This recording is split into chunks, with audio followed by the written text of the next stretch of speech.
अस्सलाम वालेकुम व्यूअर्स, आज की वीडियो में मैं आपको दो चीज़ें बताने की कोशिश करूंगा। सबसे पहले तो यहाँ पे कौन कौन सी मछलियाँ आई हुई थी और उनके क्या क्या रेट्स थे वो बताने की कोशिश करूंगा, और कुछ कॉन्सेप्ट हैं वो भी क्लियर करने की कोशिश करूंगा।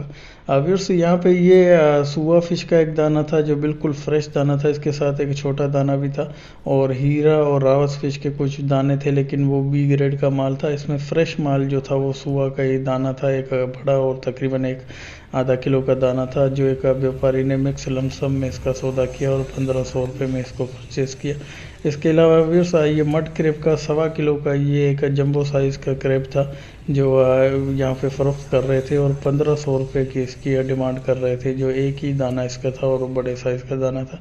इसके अलावा भी गर्मियाँ हैं और टेम्परेचर समंदर का भी काफ़ी बढ़ा हुआ है, और लहरों में काफ़ी तेज़ी है, तो जाल में फंसी मछलियों को मुस्तकिल पानी का हिट करने की वजह से और नरम कर देता है, और उनके गिल्स वगैरह धुल के पेट का हिस्सा भी उसका ख़राब होना शुरू हो जाता है। इसी तरह ये कुछ पुराना माल है जिसमें कुछ को देर कबल फंसी हुई मछलियाँ हैं, वो तो काफ़ी बेहतर कंडीशन में, लेकिन जो शुरू के टाइम में फंसी हुई मछलियाँ हैं वो काफ़ी हद तक नरम और ख़राबी की तरफ हैं। ये बी और सी कैटेगरी का मिक्स माल है जिसमें रामस फिश के दाने भी थे और कुछ दूसरी मछलियाँ भी मिक्स में शामिल थी, जो एक व्यापारी ने इसको 300 रुपये में परचेज़ किया। वैसे इसके अलावा ये जाल में अक्सर इस तरह के क्रेप्स वगैरह भी आते हैं। इनको चाइनीज़ वगैरह तो शौक से खाते हैं, लेकिन लोकल हमारे जो खाने वाले हैं वो इसको नहीं खाते। तो इसके जो माहीगीर हैं वो इसके बाजू वगैरह के जो हिस्से हैं उनको तोड़ के उनका सूप वगैरह बना के खाते हैं। इसको लोकली में यहाँ पे बाबे कहते हैं। इसका वैसे नाम क्या है वो मुझे भी नहीं मालूम, लेकिन यहाँ पे जो इसका नाम पुकारा जाता है, इसको बाबे के नाम से इसको पुकारा जाता है। और ये खाने के लिए इस्तेमाल नहीं करते, बहुत ही सख्त होता है, लेकिन इसके जो बाजू वगैरह होते हैं वो तोड़ के इनके सूप वगैरह बना के ये इसको इस्तेमाल किया जाता है। अगर से इसके अलावा वापसी पे आते हुए एक स्टॉल पे मुझे ये शार्क फिश का दाना नज़र आया, जिसके मुतालिक भी मैं इंफॉर्मेशन आपके साथ शेयर करना और कुछ कॉन्सेप्ट है जो आपके साथ क्लियर करना चाह रहा था। व्यूअर्स, बोनलेस का जो कॉन्सेप्ट है वो कुछ इस तरीके से है कि जो मछलियाँ बी और सी कैटेगरी में जा रही होती हैं, जिनकी आइज़ वगैरह और उसके गिल्स और उसकी स्किन शाइनिंग ख़त्म हो जाती है और मछली जो ख़राब होने लगती है, तो सबसे पहले उसका पेट का हिस्सा जो है वो मुतासिर होने लगता है।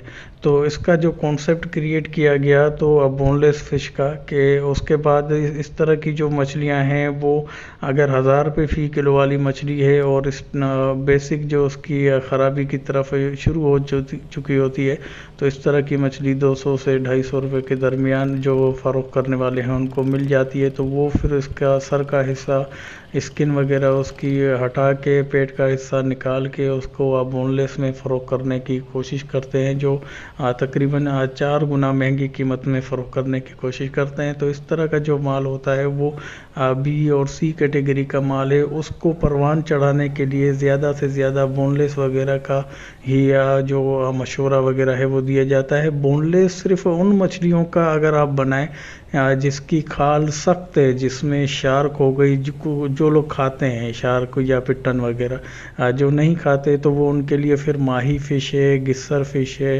अमरोज़ फ़िश है, ससारम फ़िश है या घोड़ा फ़िश है, या इस तरह की जो जिनकी सख्त खाल है, जो सालन फ्राई वगैरह में परेशान करती हैं, तो उनके अगर आप बोनलेस बनाना चाहें तो वो बेहतर है। लेकिन अपनी मछली आप खुद परचेज़ करके अगर उसके बोनलेस बनाएंगे तो सबसे बेहतरीन तरीक़ाकार यही है बनिस्बत इसके कि अगर आप बना बनाया हुआ बोनलेस परचेज़ करें।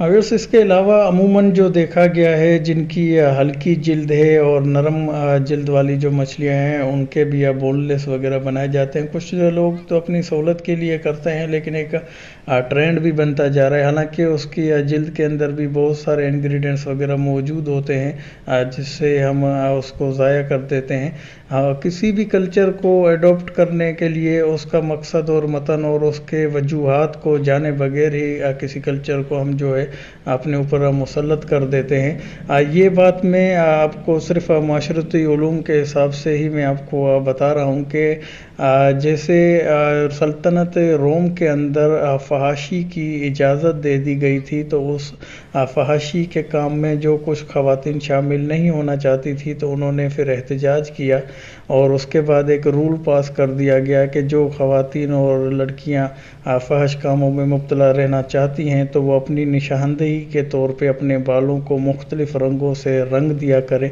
ताकि उनकी निशानदेही हो सके और उनके अलावा किसी दूसरी ख़वातीन को तंग ना किया जाए। तो इसी तरह फिर वो कल्चर आज भी आप कसिनो वगैरह में, नाइट क्लब्स में या फॉरेनर्स में देखेंगे कि वहाँ की जो ख़वातीन हैं तो अपने बालों को मल्टी कलर करते हैं।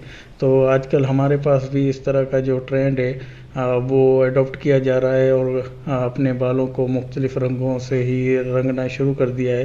हालांकि इसके मकसद और मतन से बिल्कुल नावाकिफ़ है।